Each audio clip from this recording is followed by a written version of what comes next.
Yeah, and I'm so psyched. This is like a random thing that you are Gen X because you and I are kind of the same graduating class and same year, kind of. So You're it's like, 87. Well, I think we were like 87 in 87. I went to a super small high school. yeah, mine wasn't small, but it was definitely out. I don't want to see out in the the small town feel to it, but it definitely was. I definitely was sheltered from a lot of things that college later helped me bring out and kind of flourish. So yeah. You mean like a boyfriend who's selling cocaine and your friends have to tell you about that? Maybe I'm projecting, Derek. um, Ah, I have to. Jesus. You are one of the few people I interview that, like, not that my other guests are doing this, but you're one of the very few people that isn't seeking out fame. Like, almost every interview I read, all the research I did, like you want no part of it. It's like, just leave me alone. Let me be with my kids. Let me teach my kids. I don't want any part of any of this. Well, honestly, part of that comes from an early experience and like an isolated early experience. So I was Miss Lewis County in 1991. Ooh, very nice. Well, it paid for grad school. So say what you want. Miss America Yeah, pays for a lot of young girls who look good in swimsuits to pay for their grad school. So because yeah, grad yeah, school was not cheap. yeah. Um, uh, and I also did local car commercials. So I was Hope Hynes Love from D Chevrolet. And that's Oh, how I paid for grad school. And so in that same like little snippet, I was also working at a karaoke bar. And so there was like a really small town. Watertown, New York is a really small town. And so there was some notoriety. And the two things that I found like that was like, I'm not sure about how I feel about this is people called the car dealership wanting to buy a car from me, ooh, that's kind of weird, huh? which, yeah, like number Yeah, one, why do you need to buy a car from me? right. And also that idea that people would want to spend money to get to you, Yeah, that's kind of strange the way you break that down. Yeah, that's right? odd. And Yeah. that was strange. And the strangest one was being at a karaoke bar with like, my armful of beers. And as I'm handing a beer to somebody, I'm on the screen on the commercial behind me. And the guy's like, that's you. That's you. And my tips instantly went up. Wow. Yeah. Well, so And how does and then the last thing that sort of put the nail in the coffin for me was I was very, very, very, very sick, but couldn't afford rent if I wasn't working. Like you're Gen X, right? yeah, 91, yeah, 92, like the economy. So I was working like that three jobs to afford my rent. Right. And so I was cocktail waitressing, and they're like, I sang Patsy Cline's Walking After Midnight. There was this one group of people who always loved to hear me sing that song. And I was sick. I was really sick. mm, And they put in a request, and the DJ said, Hope's really sick tonight. She's sloughed off the request because you'd be waitressing and then you'd have to stop waitressing and go up and sing and then be back down.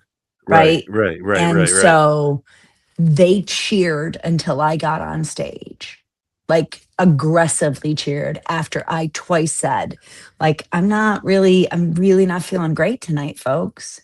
And Yeah, these were fans, right?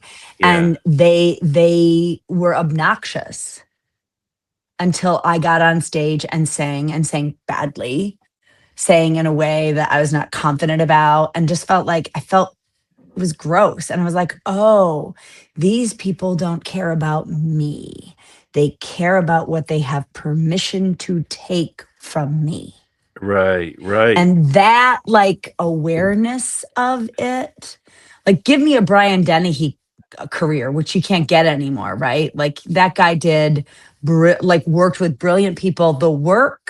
The work is interesting to me. Like it was really cool to be on a film set, on a TV set at that caliber, and to see, like, I wanted to follow Tudor Jones around. Like I was like, ooh, what's Tudor's job? That's interesting because he looks like he's earning his money, right? I was Yeah, like, but yeah, like if I could go do the work, and that was the only thing I requested. The only thing I requested about this whole thing from the team is that I would be virtually unrecognizable. My mother and I had a huge, like, so my mom was the only person that I like let know I was doing this. And I also had said, well, they've interviewed me for the documentary, but I was very conscious about not being interviewed out of character, Right. out of my hair and makeup. They wanted to do that. And I hedged a little and made sure that I was never captured on camera without my hair and makeup. And my mom said, well, that's ridiculous. Like, you've worked a whole career. This is going to be a bit, you should have your due. Yeah. And I was like, I don't want people walking up to me in airports. Yeah. Like, I'm not interested in that. Yeah. In any way, shape, or form. Yeah. Just not. Yeah. If this would launch me to do the work and that's all that would come with it, rock on. I always love interesting work. Right. But, so yes. How much of the work of Miss Harris that we see, how much of the hair, all the other stuff, how much was your call? How much was them telling you this is what we'd like? I know you just said unrecognizable. How much was any of it your call? Well, that's one of the things about film work, because I've done extensive theater work, and like all the way up and down. I've been an actor, I've been a director, I've been a producer. I've developed things with other companies. Like I have that's my world, right? Film, I thought, was really interesting because you get there, and because the way like it's structured, so much more of it is already kind of like already done for you, right? Like with a 6 to 8 week process of a play, those things are being developed with you. Like, costume designers will come in and see what your body looks like. They'll see, like, I always use the example. I was playing Impassionata von Climax in Little Abner, and I was doing this like thing with my nails, and I'm very leggy and very army, but I have a very tiny torso, and so they immediately took all of those things and like put me in a big collar that was all monotone from the way down to really like, and so there's a little more of that collaboration. You can talk to the designers and things are in process. Once you get at TV, a lot of that has been nailed down and you just have to justify it. Yeah. Right. Yeah. I mean, really, film and I am happy with the acting work that I did because I did the work to be ready for that opportunity. And I have enough acting training that it's just calibration, right? Right. I did enough work prior to going to set to be ready for that calibration. But they could have made me look good no matter what I did. TV and film is an editor's and director's medium. Right. Like where the camera is placed when they cut away from you. Like, actors are giving a lot of raw material, but how it is received by the audience is absolutely in the hands of those people. The editing, like, you can ruin a great performance with horrible editing. And I'm quite sure that the boys made sure every mistake of mine was covered by editing. I'm real sure of that, right? That they get the best bits and then put them together in your best light. So when actors say, I needed to really trust this director, that's way more important in film and TV than it is on stage, because it's the opposite on stage. You can have a director who's a doof, and then once that plane gets off the ground and it's the 5 of you on stage in front of an audience, come on, honey, we're gonna fix this. Like, you can, you know what I mean? Like, you can do that. Yeah. See, Hope, I've heard you say this before, and to me, it seems the opposite. I know you're, and I want to get into your, like, just what you do before the Stranger Things. I think it's important that people know who you are. But I have to say, I've heard you say this because you're a big theater person. I get it. To me, theater seems like the nightmare because you're out there without a net. Like, I would be like scared. Like so if I mess up on so if I mess up on Stranger Things, I could say, hey, cut. Let's fix this. But in a theater, you've got nothing. Like, you've got you and your. To me, that's and you love it. Yeah, but the process is a long sink into text. Correct. Right. Yeah, so you talked about what choices are made. Like, you as a unit are like first of all, constructing this imaginary world physically and with your intangible creation that you all agree on, right? Right. Like, I start looking here and somebody goes, "Oh, are you making a window there?" "Yes, I am." And then the lighting designer sees us making a window. So they set a gobo. Like you're constructing it and it's also becoming more vivid for you. Right. And you have time to do that. And then you're going out and talking about what the language means. And you're decoding all these little flags that the playwright has given you, right? All the Right. little tugs and pulls and how are these people crashing together. And it's like a book read. Like you're thinking about this themes and you're digging into them. Film is not like that. Film is fast. Right. Film is immediate, which is also a different kind of thrill. Like film, it's like, you got to get it. It's a dive. And how deep can you dive and how long can you hold your breath? Because this is all the time we have to swim. Right. Right. It's the same ending, but it's different processes. Yeah. It's way more immediate. Yeah. Yeah. Hope seeing how we're the same generation, we grew up in the same things.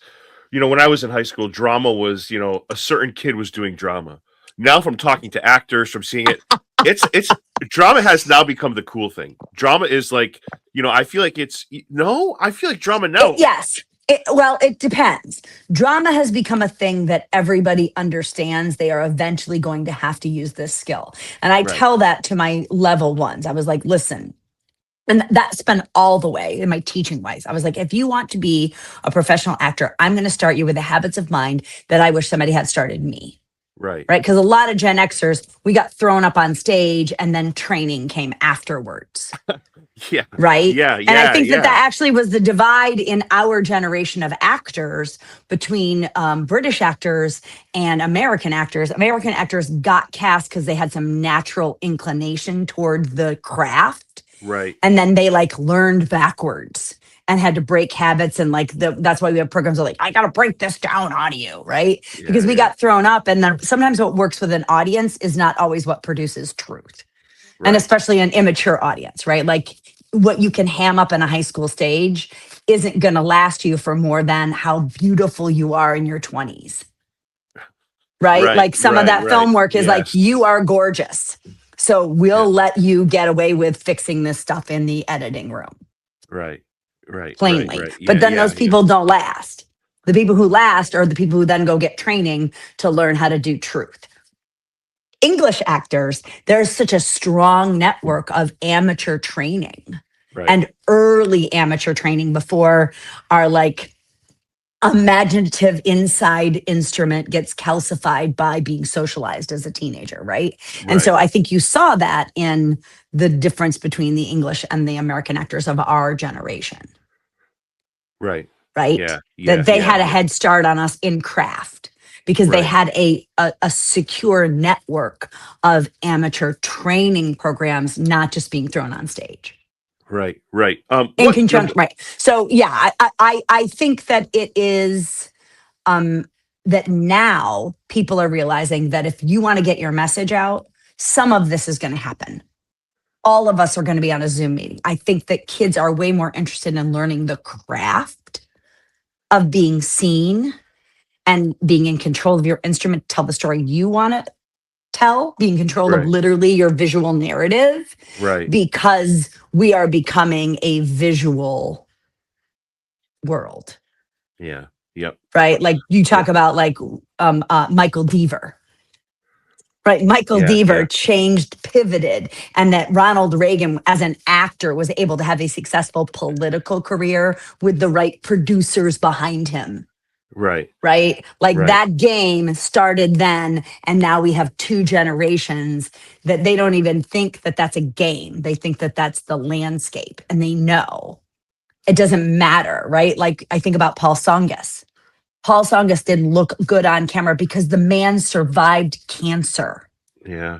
And the generation after us couldn't translate that. Had that been in newspapers, Paul Tsongas that would have been a hero story because it was on camera. It made him look weak. Right. That's gross, but our children understand that and they don't want to be without the skills to tell their story the way they want to tell their story. And Right. so No. there's a little bit of that hook. Yeah. Yeah. Everybody wants to be famous.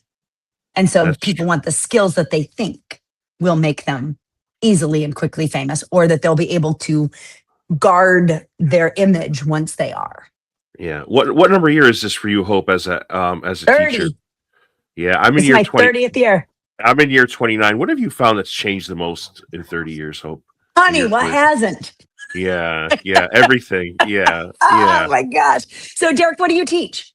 I teach history. I teach social studies. Yeah. Sixth grade. Sixth Well, grade. I'd be more interested in your answer to this question. No, you know what? You know what movie though? I'll answer it with a movie reference. So you ever watch the Okay. movie Mr. Holland's Opus? Mm-hmm. Like just looking at selfishly from my point of view, all the stuff that happens over the course of the career, personal life, your teaching career. It's just I don't know. It breaks. It's. I have great memories and I have some sad. You know, it's just you think about the whole thing. But as it applies to kids, it's just yeah, everything has changed. Just the way kids are approached. You talk about Gen X. Early on, kids were like that. Today, kids are a little what's the word I'm using? At least from my point of view, they are more. They require more kindness. I think more hands being Or have the power to demand it. that's a good way of putting it. I was trying to Because look for some I words. didn't require any less kindness. Yes, I can yes, name every teacher who was awful to me and shut me down. I remember those things. So I didn't require any less kindness. I think right. they just have more power to be like, excuse me, which I don't mind. I Yeah, don't want to be the kind of adult that some of the adults I was with were. I I think think it's kind the of a great bad gift word. of Yeah, being a teacher, right? I yeah. think it's great gift of being a teacher is I know I've talked to people of my generation who are now talking. I have a teenager. I have a 16-year-old. Oh, nice. And sometimes for people who've been insulated from young people and actually like really talking to young people, you forget that Yeah, there are adults who've gone their whole life without ever having to have an actual intense invested conversation where their power was in play with someone who is from a younger generation, right, right. right? Yeah, And so I think one of the great gifts of being a teacher is I have had to have negotiated conversations about topics with every new generation of kids. I like that. And I because like I've had that. a loving relationship with them, they were really kind about my learning curve, Yeah, right? yeah, My yeah, struggle between, oh, maybe you just do, maybe kids should have more power in a school space, and maybe that would make things better for everybody, right? Like I didn't jump to that. I come from a excuse me, man. Like I come from a grandmother who didn't let you chew gum at her cabin in the summer because Wow. she was a high school teacher, Yeah, yeah. Wow.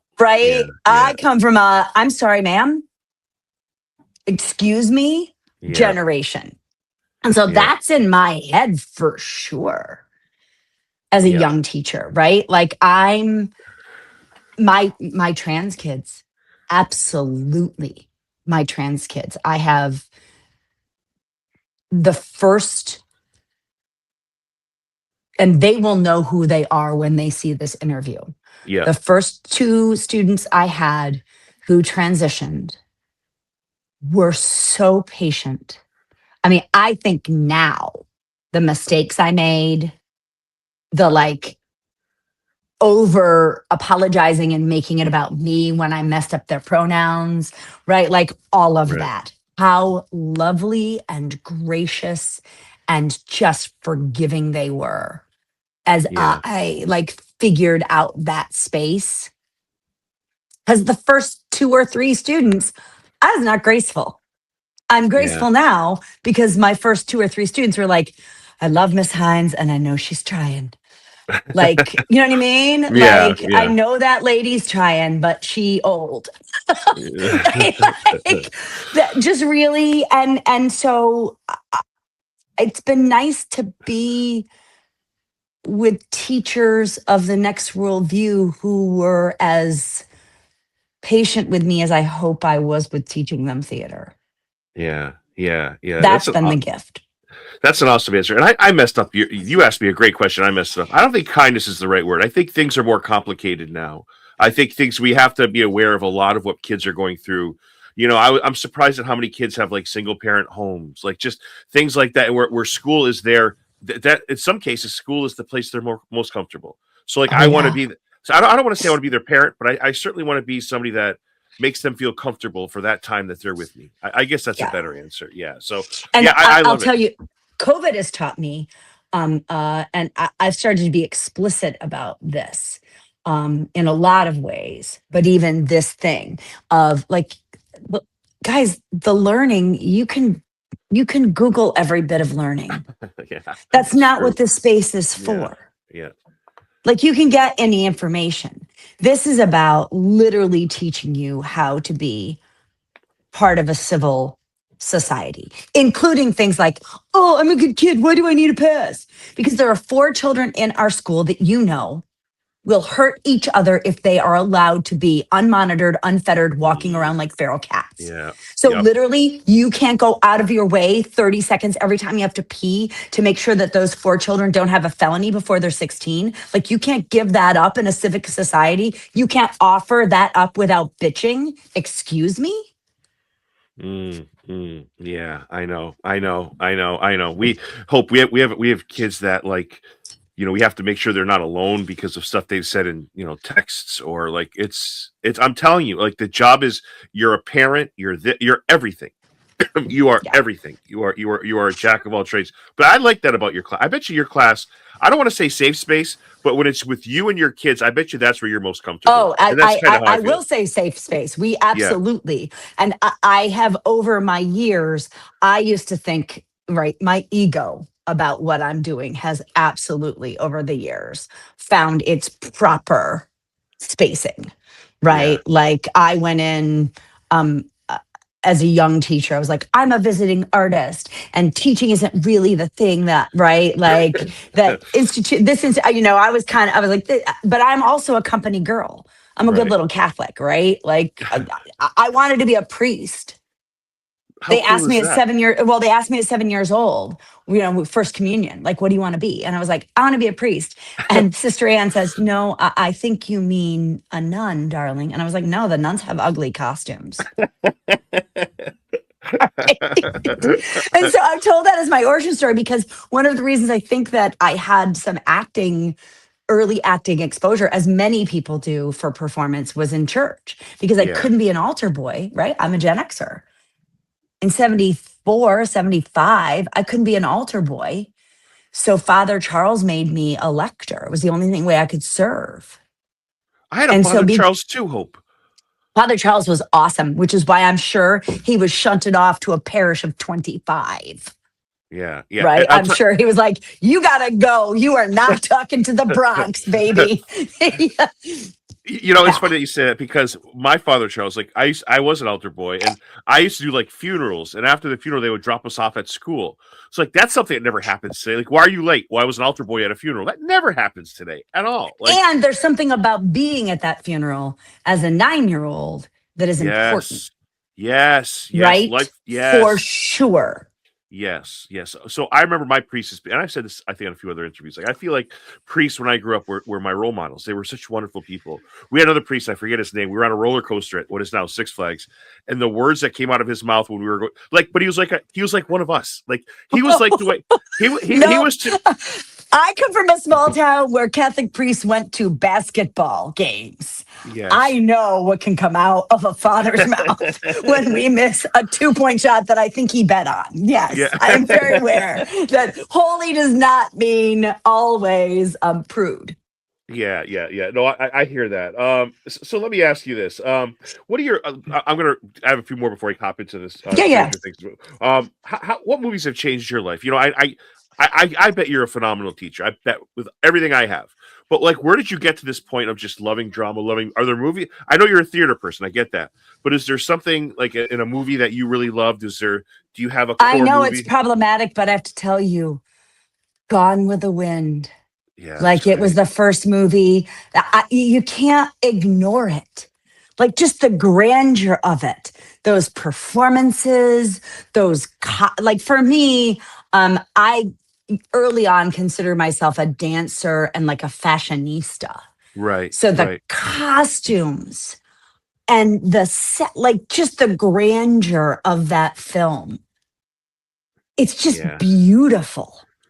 Yeah. Yeah. And Yeah. just to get sucked in, right? And for me, that idea of, Joe Marsh and Scarlett O'Hara, these people who seemed like they were always outsiders, even though they were from the community, something about them made them different. I think that that's it. And Scarlett O'Hara's like, I know you all hate me, but let's go. I know you don't get why I am like I am, but I'm going to thrive. And that Yeah. idea of I'm going to thrive, I think Linda Hamilton and Terminator and that same thing of Yeah. like, I was always finding girl boss heroes. And so those were films that drew me in. Yeah. And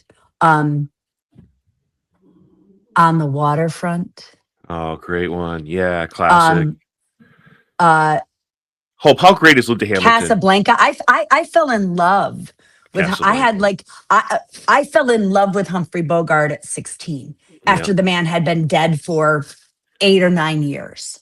Like, and I don't mean like crushingly Yeah. Yeah. 16-year-old obsessed with Mm. Humphrey Bogart. Mm, mm, mm. You Yeah. brought up Linda Hamilton. I love her. Like she's like she talked about how she doesn't use makeup. I am who I am. Like this is who I like. There's so much badass to her in real life that she's kind of taken to her from on screen. Like obviously she's the last season of Stranger Things, but I love her attitude and I love what she's all about. Like Yep. love me as I am, or just go after yourself. Like that's kind of her thing. And you So wonder about how much that was in her and Cameron saw that and cast her, or yes. how much the embodying of the Terminator 2 role. Yeah, yeah, yeah. Like there are roles that teach you stuff, right? Like Yeah. I played I was in Mastronomi's Cat's Paw, and we opened September 7th, 2001 to critical acclaim. And then September 11th happened. Mm, And I was playing a suicide bomber. yeah. And we Wow. reopened September 14th and we ran that show for the next 3 weeks. And I do not think about asymmetrical warfare in the same way as I think every other American does, because I was in a position artistically that I had to learn enough to understand why somebody could justify that choice. Yeah. Yeah. And what you can't unknow what the imaginary world teaches you, which is what I think is really interesting about, right? Like it's an invitation to be curious about an imaginary world or a different time. Like that's for me the tug of theater. Yeah. Yeah. It is a Yeah. constructed invitation to be curious about someone else's experience, another environment, another mindset, another point in your life. Like I'm a Greek girl. I've said that a couple times. I'm a Greek girl in a Roman world, right? Like the Greeks said, the idea of theater is you can live the lives of great men, or you can live as many lives in tide, right? Like their whole thing was you could live the lives of great men without the consequences, Right.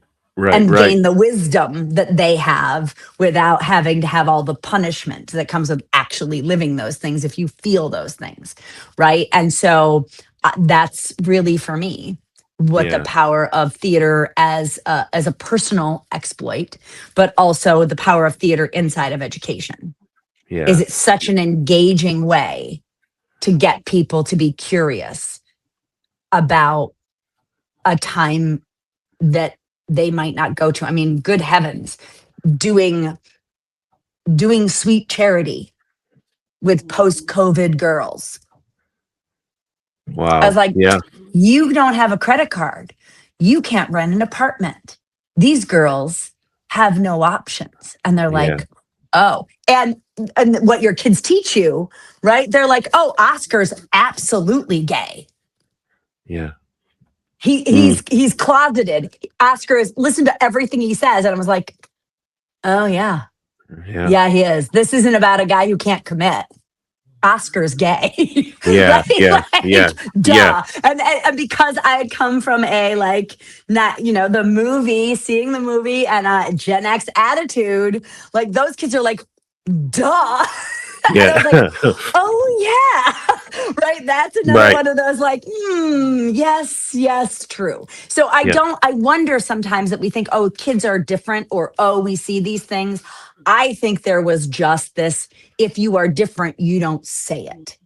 Yeah. And Yeah. not just in teenagehood, but everywhere in society, because it makes things too complex. We don't have the bandwidth to handle this. So if you're not in this bandwidth, which is easy for us to handle, shut up. Because I don't think there are any less children in poverty or more children in poverty. I think there are more children in poverty who have permission to say, I could use some help. And I think that's a good thing. Yeah. Right? Because you talk to your friends from school and they tell you what's going on in their right, that you didn't know about. You're like, oh, really? Oh, wow. Yeah. Yeah. Yeah. Well, that's a really good point. That's a really good point. Yeah. I wanted to hop into the Duffers and Stranger Things. Sorry, what you asked me about, why am I only interesting to talk about? No, I love. It's true, but like I get it. Like besides you and me having this conversation, who cares? Like, no, I care. I care. No, I know, but you also have a viewership that like they should care. Like this is a lovely conversation, but also people being not involved in this interaction, there needs to be a hook, and I get that's the hook. This is. But I would love if the world was so excited about education. They're like, I must tune in. But I get it. It's who you are. Hope it's who you are. Like I don't agree with that at all. I think this is who you are, and like to be able to see this is awesome, right? I think that's great. I did want to ask you, and this is kind of a teaching question too, but it's on Stranger Things. So this is how I see Miss Harris. You let me know. Protective guardian. She seems to see trouble when it's maybe not things don't look right. She's very protective of her kids. She's a guardian of sorts. I wonder, and maybe I'm being grandiose in my philosophy here, or my thought process. I think this is how the Duffers see you. I think that's who Miss Harris is. I think Miss Harris is their projection of how they see you. Am I going over the top with that? I think that could be accurate. I can't speak for them, and you should ask them that if you get the chance. Yeah. I do know that I do not think that is how all of my students see me. I'm much more, I'm a little more, and especially in the time I taught the Duffers, I was ambitious. And I think I've moved or gotten better about moving my ambition towards the space we create. But I certainly, in the first 10 years of my teaching, was ambitious about like my vibe being my brand. Right. And that has gone. I was like, that doesn't help anybody, because your ego just gets in the way of making everybody feel safe enough to do good art, right? Like it just, but I definitely think that when they were my students, that was, and I think I couched it in like Jordan's students in our program. But if I'm going to look back honestly, it was a lot about my ego about where as a leader. Right. Like, I think that's just, and I think that it drove a lot of things. I don't think it was always a bad thing, but I have been able to reflect and look back and shut down the things, like their failures or their struggles are not about because I wasn't good enough, or like if they try something and like, I don't need to be embarrassed by being connected to their work if it doesn't work.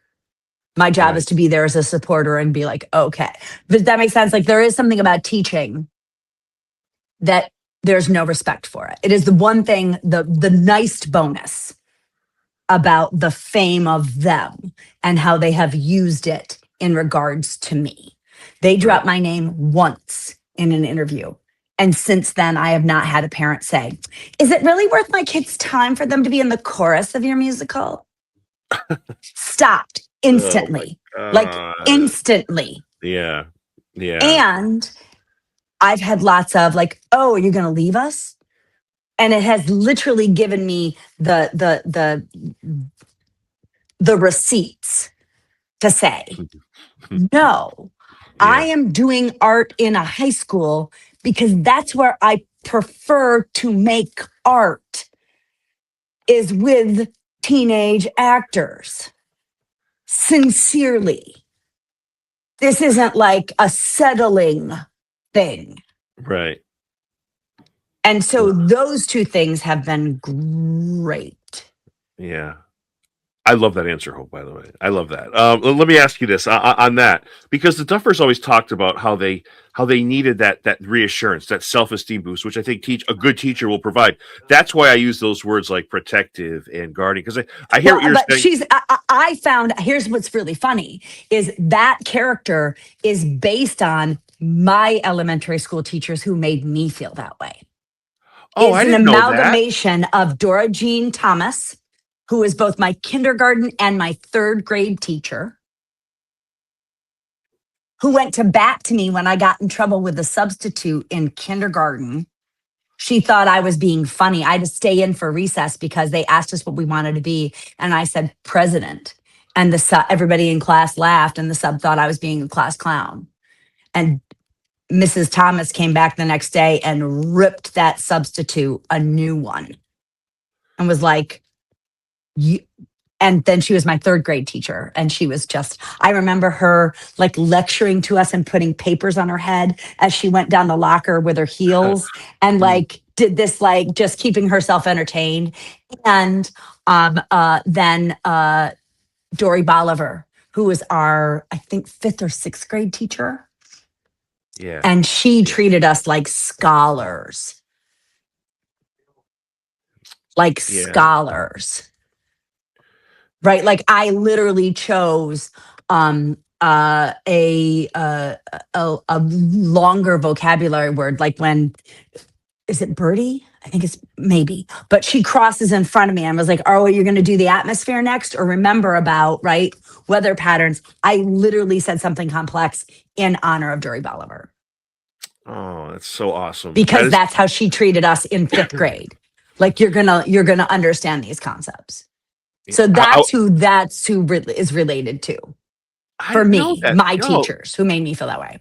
So Miss Harris are those two teachers? Yeah. Yep. Their mannerisms, how soft they were, like all of that stuff. Yep. I would have loved to have seen that substitute's reaction if you didn't say president, but you said your previous answer of priest. Like, then you really remember how you said you wanted to be a priest early? Yeah.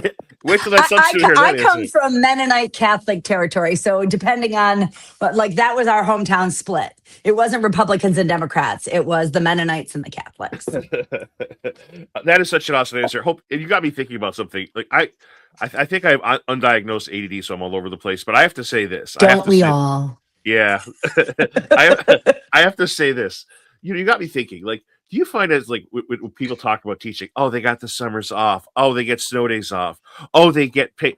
So it's like, wait, we're not part of an exclusive club. Like, I worked my ass off to get 4 or 5 degrees to put myself in this position. I worked my ass off. So why don't you do it? Like, I just love how like you and I were like, we didn't hit the lottery. We worked our asses off. That's why we're here. Like, it drives me nuts. People say, oh, teachers have the easy life.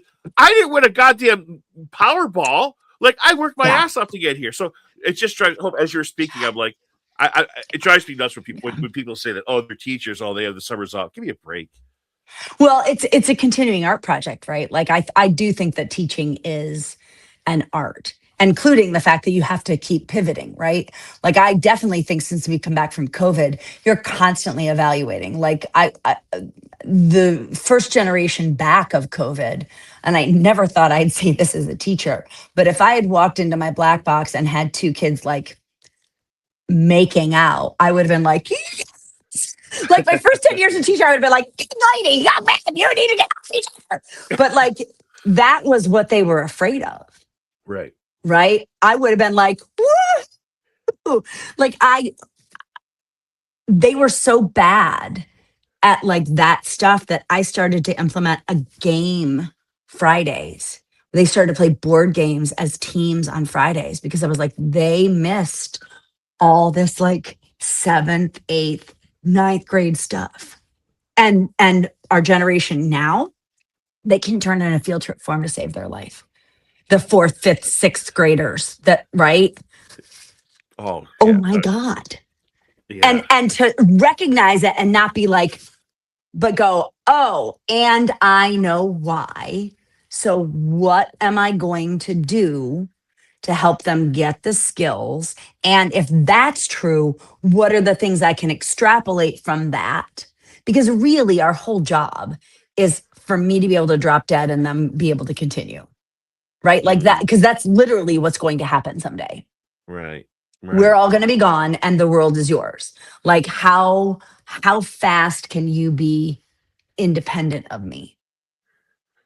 Yeah, yeah. I love that. That's so well said. That is so well said. You were supposed to be in season 4 as a cameo, but you thought that. Who But you thought. knows? Who knows? Wait, you Like thought the I Duffers were also being think nice. I think that was a. I mean, come on, that's a lovely fib. I No, think I maybe or maybe not, but like I don't think the Duffer Brothers are fibbers. I don't think they're like they would do that. I feel like the fact that you're back for season 5, I feel like that makes season 4 rumor of you being a cameo. I feel like that makes it more solid. I feel like maybe, it. Yeah, yeah, yeah. So, maybe did you think they were effing with you when they said, "Hey, we want you. What are you doing?" Talk about just getting they're that not call. those boys, Yeah, right? Like that's why I thought it was a fib. It's like, oh, yeah, we had this cameo, but we had to cut. I was like, that's a really nice thing to say. Right. And like, it's lovely that they would express that to me, but a really safe, smart way to express that to me. Right. yeah, yeah, Like, yeah, we yeah, would love to have you in, but we just couldn't make it work. Right. That's smart. And I talk about those things with my students all the time. Right. Like, yeah. I talk about if you got those kinds of things of like, we're artists and there's like people involved that you don't always need to tell the truth. You always need to be ethical and moral and kind. But sometimes the bare bones truth isn't always ethical and kind. Right, right, Right. right. That's true. No, that's true. So, right. So when the fifth season came around, those boys don't mince words. They're like, hey, we have a cameo. We know you're really busy, but it would probably be here. You want to do it. I mean, that's the other thing that I think is really, I have such respect for them.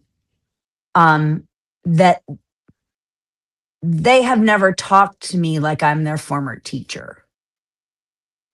Do they call you Hope or They, Miss Hynes? Do they call you oh, Hope or it's so Miss Hynes? funny. So we hadn't breathed the same air. We've been corresponding for a decade, right? Yeah. But we haven't breathed the same air since I saw them on set, since Right. they've graduated, right? Like I've Got run into their mom and dad, but haven't like, right? So that's always a transition anyway, with former students. They're like, Mhm. Maho, kid, ho, miss, what do your students call you? Yeah. And so after a couple days, they like got that. But that was pretty funny, right? That was Yeah, yeah, pretty yeah. funny. But they reached out to me like an actress, right? Wow. Yeah, Yeah. they reached out. They're like, hey, we thought we could do this, but and I was like, hey, if you want to audition, they're like, no, our casting director. They reached out to me like there was an actress that they knew. In the same way that I treated them like emerging filmmakers, even when they were my students. They treated me like an actress they know, Yeah. even though I'm their former teacher. Right. And Yeah. I mean, it was our funny first meeting. I think Martine still has the footage, and that's the only footage from the doc, the raw footage that I would love. Is I got on the bus. The first thing we shot was on the bus, and the boys were already in the bus. And so, like, I climb up the bus, we say hello. I was like, "How wild is this?" And they're like, "Well, we were seeing actresses, for for this, and none of them seemed kind of right. And then Ross goes, and then I thought, oh, Miss Hynes. And I said, because I love that I was funny, I was like, oh, Miss Hynes cannot be right for this. He's like, no, shut up. So, and yeah, I mean, I am an actress they know. Yeah. Yeah. I am also their teacher, and we have a teacher, but also that's their world, right? Like that's flipped. I'm in your hands. You tell me, like, I think that is one of the things in the last 10 years I've gotten better at is flipping that switch of like, I don't know anything about this and you do. So let's go. Right. Like there were definitely two former students that I reached out to who are working in film that I said, I have this gig. Do I need an agent? What do I need to think about? What are the things, right? I reached out to them for advice. I mean, in a more concrete way, I had my baby later in life and my former students let me baby clothes, right? Oh, Like that's awesome. it's Yeah. lovely when you get to that place in your teaching where they're doing things that you don't know enough about and they invite you in so you can be their guest. Yeah. You can be the person that they get to teach something to. And I kind of went in with that attitude of like, this is your world. So, and one of my relatives is like, can you get an autograph? My niece is a super fan. And I was like, no, I'm at work.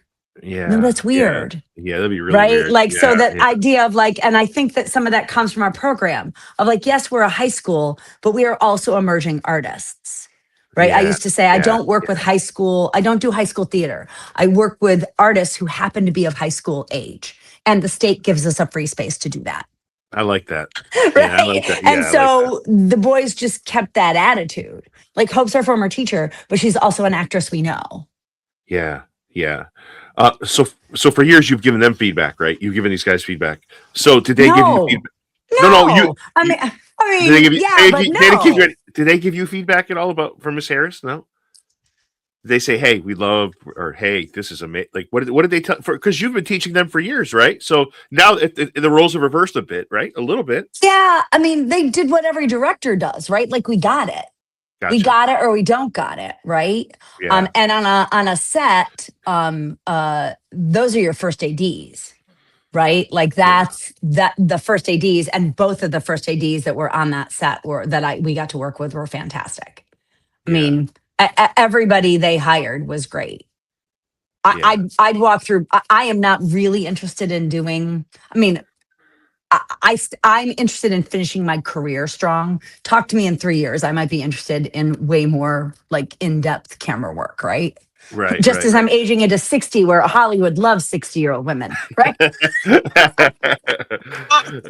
so It'll funny. be the perfect time. Yeah, that's so funny. But I would walk through glass to work with Frank Darabont again. He was fantastic to work with. Where'd that you work team with Frank Darabont? Whoa. He did 5. He directed 5. Yeah, I was like, yeah. So he's also everybody they're good at getting good people. Everybody on that, I mean, Amy Perry, that's what you said about like how much do you have? Kat and Bryn and I all sat, and you can see we tried on several wigs and we talked about how we feel, but I had 5 options, right? Like, and that's a day decision. But Amy Paris is a genius to work with. Like that, you can't see it, but in that first costume, they made me heart earrings. What? Shut up, right? Like, how cool is that? And she wrote me and said, is there anything from that time that your students would remember? And I said, no, not really. I didn't have like a look like overalls, but you're not going to put me in overalls as an elementary school teacher, right? Like I wore a lot of things that sort of unisexed me out as a young teacher because you just don't want any of that weirdness, right? I was like, I'm mom. I'm like painter mom, right? Like, don't even think of me. Yeah.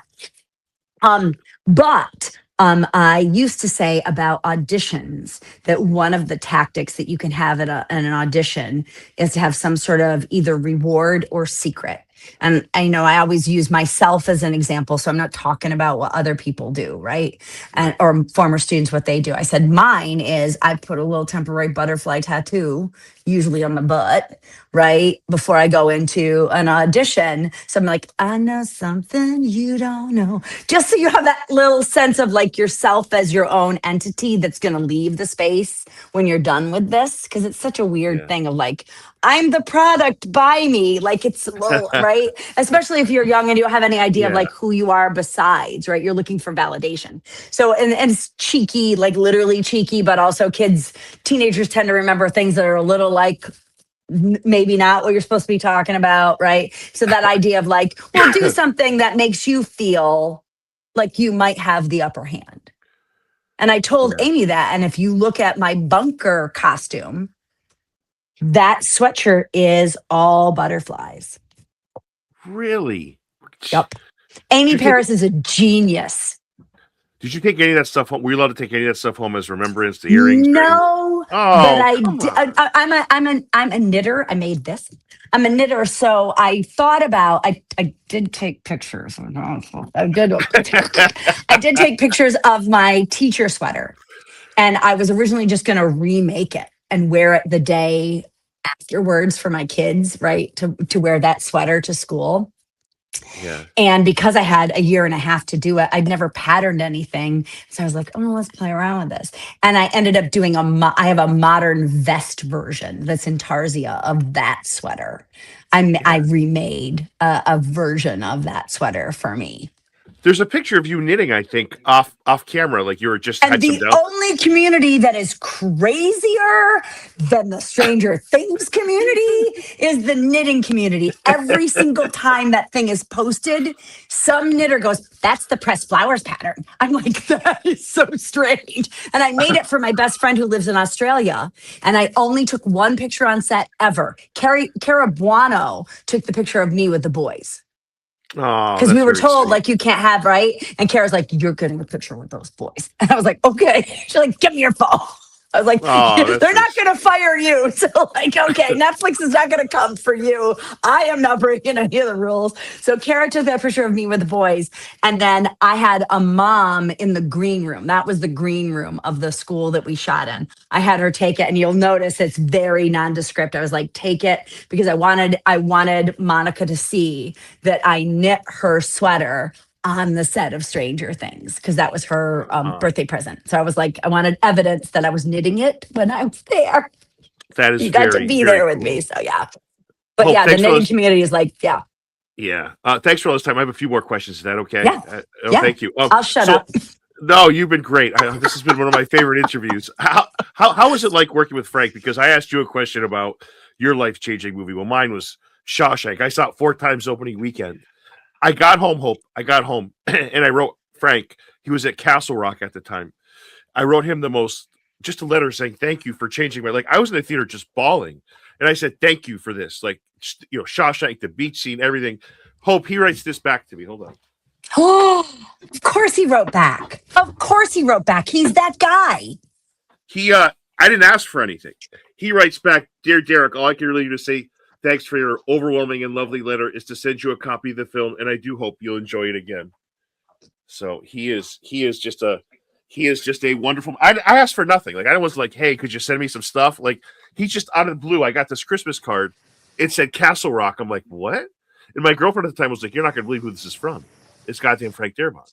So like between that and a Green Mile, have you seen a lot of his work before he directed Stranger Things? Well, I will tell you the one thing that and I didn't know this till after we worked together, is he's the reason Long Walk even made it to being a movie. And for that, just enough. Like, not even my personal reaction to him. The fact that he grabbed onto that project and eventually passed it off, but that he earmarked that. That is my favorite Stephen King short story ever. Wow. Like, Wow. that was a story that I read that was life changing to me. The Bachman books, all of them. I was like, this guy's a writer. It was the Yeah. first one that I was like, oh, I see what he's doing, like holding back information and like construction. Like that was the first book I was compelled enough to like look at the pieces and parts of like how the job was getting done. And then to find out that it was from one of my favorite writers when, his pseudonym was revealed. Right. Right. Right. I just But I've wanted to make that into a stage play, but couldn't figure out how you got people to walk that long on a stage. yeah. How Right? would you Like do that? I treadmills probably. I was gonna say Probably treadmills. treadmills. Because Yeah. you need Yeah. something about the physical effort of it. I saw Annie Bogart's John Henry piece. And one of the things that Anne Bogart did was like she had people running for almost 15 minutes. And a lot of people, it was kind of theoretical dance, didn't get it. But there's something about being in the discomfort of watching that physical exertion. And you're like, whoa. And that influenced, anyway, I think it would be an interesting stage play, but I think that it would be impossible to do it. And I don't think you can break actors like that. Yeah. But yeah, no, Frank was incredible, very direct. And it's what I needed as a novice screen person, right? He's like, I need that half as loud, half as fast. Got it. Yeah. Yeah. Got Yeah. it. Yeah. Like Yeah. That's super direct, super clear. yeah. Yeah. And That's just like he has this glee about him, right? Like I think that there's something as an actor you can't look at yourself. And so if somebody's like, "Ooh," right? Like, "Oh, that's something like that's a present that we're going to be able to use and add." Like there's something about that energy in any making environment. When people are excited to be there and excited to like grab this thing that's really hard to make happen, right? There's this intangible magic of when something feels alive. And it starts with having the environment that you're making the thing in feel a little like a playground. And a lot of adults don't have that muscle. I mean, that's one of the nice things about being on that set and being in a creative space that is solely creative. Like I have my own little enclave in my high school, and when we close the doors, my kids make that happen in our little fiefdom. But to be in the scope of a work environment where everyone was there was creative, you're like, oh, my yeah. people, Yeah. right? Yeah. And I went to China, and they were doing like an artist's thing in an apartment where we were all doing Shakespeare, and there were German speakers there, and there were Chinese speakers there, and there were Australians. And I had been feeling really homesick because once you spend more than a week in a country and you don't hear your own language, it's very Yes. disorienting, right? And I Yes. was just starting to get that place of like fatigue, traveler fatigue. My shoulders were up, and I stepped into this apartment. And even though none of the language was mine, there was something about the vibe of, I was like, oh, my people, right? Yeah. Like you can recognize, it's what I tell my high schoolers that that's really all their job in high school is guard your joy, find your tribe. Like if you can get out of high school with those two things, Yeah. Yeah. and it, anytime I think when you walk into a creative space, it doesn't matter what the medium is. You're like, oh, my people. Yeah. Adults who like to play and aren't afraid of what the uncertainty that comes with that. Yeah, yeah, that's really well said. I'll end with this. One of my favorite scenes and I thought Matt Ross did a wonderful job of bringing me back to the '80s, which I can certainly They're appreciate. so great. They're so Oh, lovely. And like, that's what I mean. As like, they're like, this is our thing, right? yeah, This is our thing. yeah. My favorite scene that they did, and I have a lot of them, was the snowball dance where you hear time after time, and you hear what's the other song? It was time after time, and then there was it was the police song. It was every breath you take, and it's not about Vecna. There's no evil. It's just kids being kids at a dance, and it's like, oh, this is Gen X to a T. Like I don't know. Do you have a favorite scene, Hope? I don't. Well, I mean, I have lots of them, right? Yeah, But for me, the thing that I can't ever really be a fan I mean, I am a Yeah. fan of the show, right? Like I Right. enjoy Right. it, but it's a little bit like I'm way more interested in what they're making and the fact that they are making things Yeah. I get it. than Yeah. I'm way more interested in their process Yeah. and watching their process. And for me, the fact that they have kept safe and developing and honored every single one of those young artists Yeah. as they've grown and they've listened and changed and used their talents and written things that were important to them, and that they centered the makers in their space. Yeah. It's very Match. easy. But by season 3 or 4, it could have become the Duffer Show.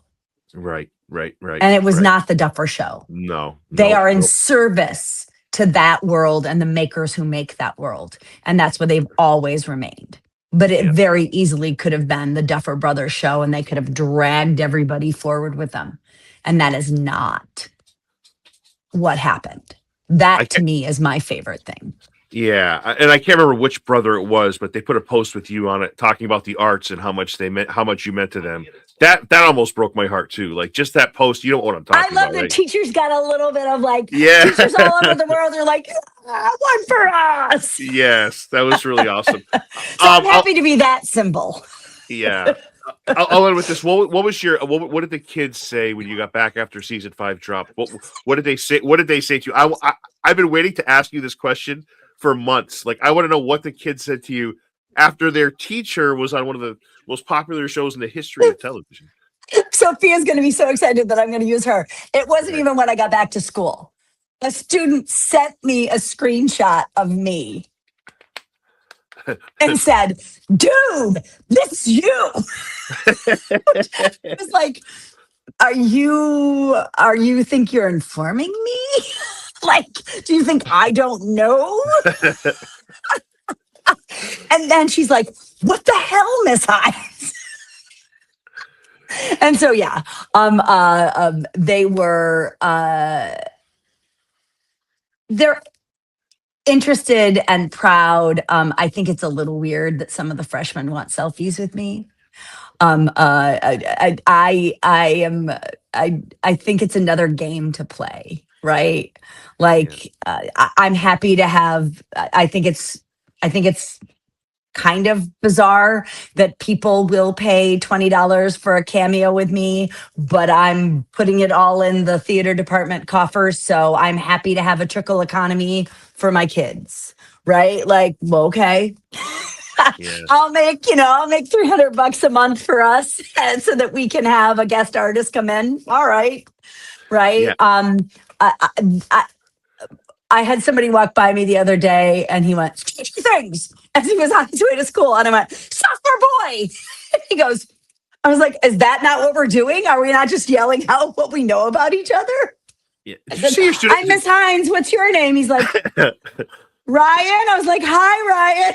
I was like that immediate, like, so I'm interested in the fact that it gives people an entrance into maybe having a conversation with me. But then immediately like, oh, and who are you? Yeah, yeah. But let me ask you this: was it Sophia, the student? I can't remember the name you said. Was it Sophia, the student that texted you? Yes. So, Yes. how cool is Sophia? Like, can you imagine not knowing your teacher's going to be in it, and like that pops up with your teacher, and then how comfortable she was to take that picture and send it to you? That says a lot about who she is and how much she likes you. I think that's great. I think that's great. Well, Yeah. I will say this, and because I've thought about it, I am pleased that the students who have me now, there is something about, I didn't go into acting out of high school because I didn't know anybody Right. who was an Right. actor.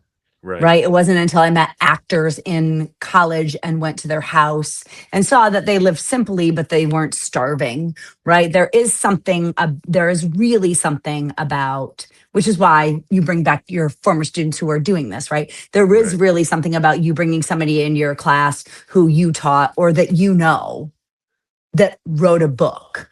Yeah. Right. A history book. You go, oh, he's a historian, a Right. published historian.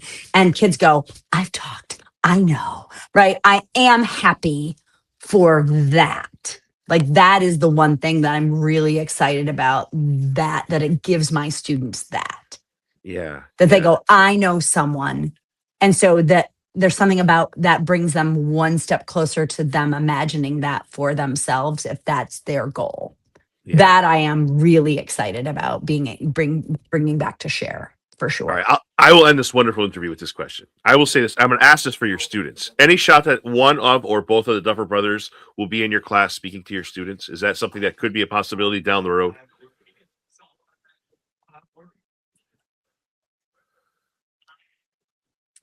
I don't think so. Yeah. They're busy. Yeah. No, I get it. But right? You know what? Like, Yeah. I don't, in the same way that, like, if I was at a film school, sure. Yeah. I get If it. I have a student who, and I have two, if I have a chance to reach out, but I'm more likely to reach out to one of the first ADs and say, I have someone who'd be a great PA for you. What's the next thing you're doing in Atlanta? Like, what, right? You know what I mean? Like, why? Yeah. No, I get it. Do you know what I mean? Like, I'm not interested in the name part, right? Like that guy, sophomore boy, but also who are you? And Ryan, are you interested in my class? Or like, what's that about? Right? Like, Right. I'm more interested in putting people together that have something to do with each other. Right. No, it makes sense. That makes sense. You're right. But I had to ask. Like I didn't know, because they clearly are people that remember their past, and they're very kind and grateful. So but they're also busy. They are busy. I get it. They have stuff to do right now, and No, so do we. Right? Like people were asking me for interviews, and I was like, I have Mamma Mia to cast. Like I love you, but I got stuff to do. Yeah. Is Mamma Mia the current thing you're working on now? Yeah. Yep. How's that going? It's lovely. We did Every Brilliant Thing in the fall, so we need something sort of cotton candy to match it. You know, I wish I liked musicals more as a high school theater teacher. You got to do them. Do them. But I'm a play girl. But Mamma Mia, if you're going to have to do a jukebox musical, they're all bangers. Like they're in my head the next day. I'm excited. We're going to do a Thursday night sing-along. Thursday night's going to be our sing-along night, and Friday and Saturday. So I'm interested to see what the sing-along night brings, and I think it'll make it easier for people to bring little ones, right? Like a lot of times people don't bring their small children. Right. Because it's hard for them. But I think if we do a sing-along, people can walk around in the back. They can I think that'll be a fun, interesting thing, and see how it goes. Might blow up on her face. Might throw off all the timing, right? But we'll see. Because Mamma Mia, at the very least, they're going to sing along anyway. You might as well use it. Yeah. You're a terrific educator, and you're a great person. And thank you for this hope. Like you didn't have to give me an hour of your time, and you did. And I'm really grateful and appreciative that you did. Well, thank you for having me. It was lovely. Yeah.